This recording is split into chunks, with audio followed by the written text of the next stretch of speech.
ഒരു ക്യാൻസർ രോഗിക്ക് നീതി നിഷേധിച്ചുകൊണ്ട്, അവന്റെ ചികിത്സയുടെ യാത്ര നിഷേധിച്ചുകൊണ്ട് നിങ്ങൾ നടത്തുന്ന സമരത്തിന്റെ ആശയത്തോട് യോജിക്കാനായിട്ട് സാധിക്കുന്നില്ല. നിങ്ങൾക്ക് ചോദിക്കാം, ഇതിനു മുമ്പ് രാഷ്ട്രീയ പാർട്ടികൾ സമരം നടത്തിയിട്ടുണ്ടല്ലോ, മതസാമുദായിക സംഘടനകൾ സമരം നടത്തിയിട്ടുണ്ടല്ലോ, ഹർത്താൽ നടത്തിയിട്ടുണ്ടല്ലോ എന്ന്.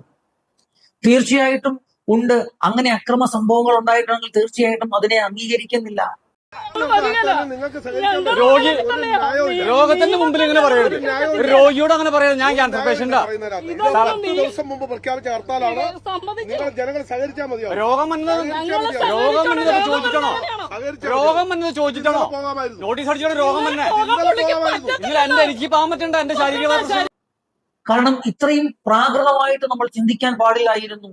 ഒരു ക്രിട്ടിക്കലായി നിൽക്കുന്ന ഒരു രോഗിക്ക്, ആ രോഗിക്ക് ഡോക്ടർ നിശ്ചയിക്കുന്ന കാലയളവിലാണ് അവന് ഹോസ്പിറ്റലിൽ ചെല്ലേണ്ടത്. അവന്റെ കീമോതെറാപ്പിക്ക് ഡേറ്റ് കൊടുക്കുന്നത് അങ്ങനെയാണ്. അത് മനസ്സിലാക്കാനുള്ള സാമാന്യ ബോധമില്ലാത്തവരായിട്ട് മാറിയോ? കാരണം ഈ ഒരു ഹർത്താല് കേരള സമൂഹം ഏറ്റെടുത്തിരുന്നു. കേരള സമൂഹം ഒന്നടങ്കം ഇതിനെ അനുകൂലിച്ചിരുന്നു. ആ അനുകൂല നിലപാടുള്ള സമയത്ത് ചില ആളുകൾ അവരുടെ രാഷ്ട്രീയ ലക്ഷ്യത്തോടെ വന്ന് പെരുമാറി ആ ഹർത്താലിനെ പൊളിക്കുവാൻ ശ്രമിച്ചു എന്നുള്ളത് ആ സമരം ചെയ്ത സംഘടനയിലെ ആളുകൾ തന്നെ വിലയിരുത്തേണ്ടതുണ്ട്. കാരണം ഒരുപറ്റം ആളുകൾ അതിൻ്റെ അകത്ത് മിണ്ടാതെ നിൽപ്പുണ്ട്. കാരണം അവർക്ക് ഏതാ പറയുന്നത്, മനസ്സലിവോടെ അവർ പൊയ്ക്കോട്ടെ എന്ന് പറയുമ്പോഴും ചില ആളുകൾ അതിൻ്റെ അകത്ത് ബോധപൂർവമായിട്ട് ഷോ കാണിക്കും. ഒരു ക്യാൻസർ രോഗിയോട് അയാൾ എന്ത് ഷോ കാണിക്കാനായിട്ടാണ്? അയാളുടെ ജീവിതം തിരിച്ചു പിടിക്കുവാൻ വേണ്ടി അയാൾ ഹോസ്പിറ്റലിൽ കയറി ഇറങ്ങി കാണും.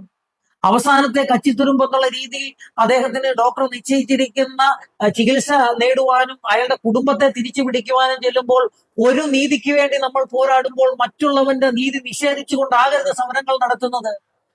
നിങ്ങൾ എന്താണോ ആ സമരത്തിൽ ആശയങ്ങൾ ഉന്നയിച്ചത്, ആ സമരത്തിന്റെ ആശയത്തോടൊപ്പം നിലകൊള്ളുന്ന ആളുകളാണ് ഈ കേരള സമൂഹത്തിലെ മുഴുവൻ ആളുകളും.